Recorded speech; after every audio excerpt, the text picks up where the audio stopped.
Bienvenue à toutes et à tous pour cette nouvelle vidéo. Aujourd'hui, je vais vous donner des conseils pour vous entraîner. Alors, si vous êtes magicien confirmé, vous n'apprendrez probablement pas grand-chose, mais n'hésitez pas à rajouter des commentaires pour compléter ce que je vais dire. Et si vous êtes magicien débutant, eh bien, j'espère que cette vidéo vous sera utile.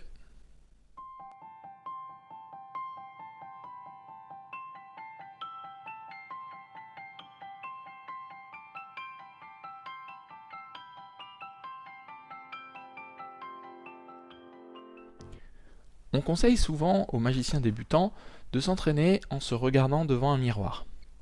Effectivement, c'est une très bonne astuce. Ça permet à la fois de pouvoir vérifier les mouvements que l'on fait et vérifier que le public ne verra pas la manipulation. Et surtout, ça permet de se détacher un petit peu de ses mains. C'est-à-dire de regarder ailleurs et de se concentrer sur autre chose et d'arriver à faire les manipulations quand même sans forcément y prêter attention. Ça permet de se détacher un petit peu de ses mains.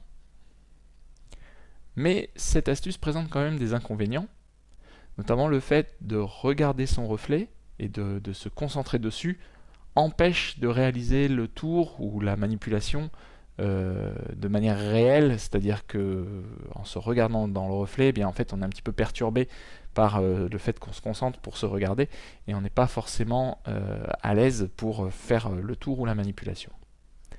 Donc moi je vous conseillerais plutôt d'utiliser une caméra pour vous filmer. Alors, bien sûr, on a tous un téléphone portable, une tablette, un appareil photo, un ordinateur, etc. qui a une webcam. Et donc, vous pouvez tout à fait installer votre smartphone ou une tablette pour pouvoir vous filmer. Cela va avoir plusieurs avantages par rapport au miroir. Déjà, vous pouvez tourner l'écran face à vous et vous filmer avec la caméra frontale de l'appareil photo par exemple, ce qui fait que vous avez le retour vidéo, c'est-à-dire que vous vous voyez comme dans un miroir. Donc effectivement, ça peut vous permettre de retrouver l'avantage du miroir, c'est-à-dire que vous vous voyez en temps réel en train de faire les manipulations.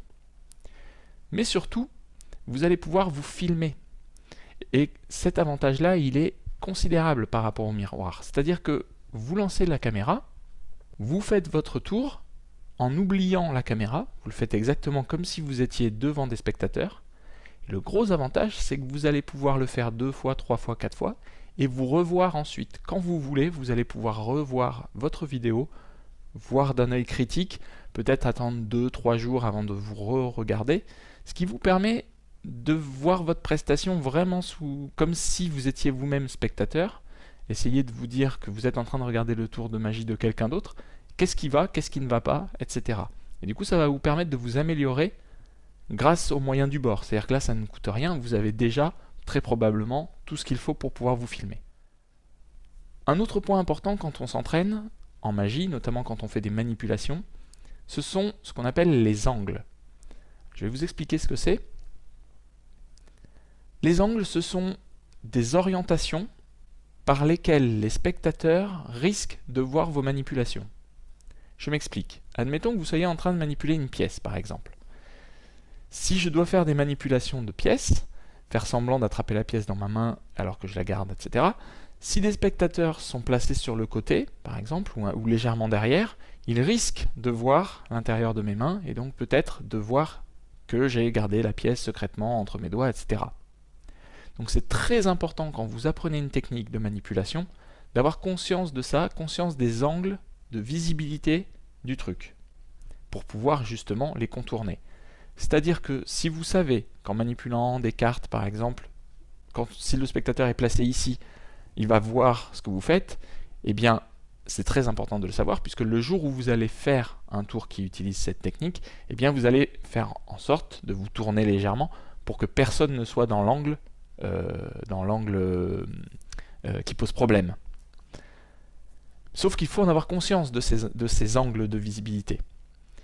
Et pour ça, on conseille aussi d'utiliser un miroir triptyque, c'est-à-dire un miroir en 3 parties, ou 3 miroirs collés les uns à côté des autres, qui vous permettent déjà de couvrir quelques angles, les angles les plus classiques, c'est-à-dire à votre droite, à votre gauche et de face. Et avec le miroir, vous allez voir, est-ce que la personne à droite voit quelque chose, est-ce que la personne à gauche voit, etc. Avec les caméras, ça va être exactement la même chose.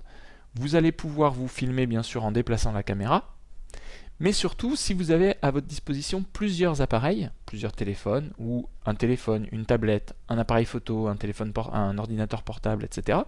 Eh bien, n'hésitez pas à les placer tout autour de vous, sur les côtés, devant, etc.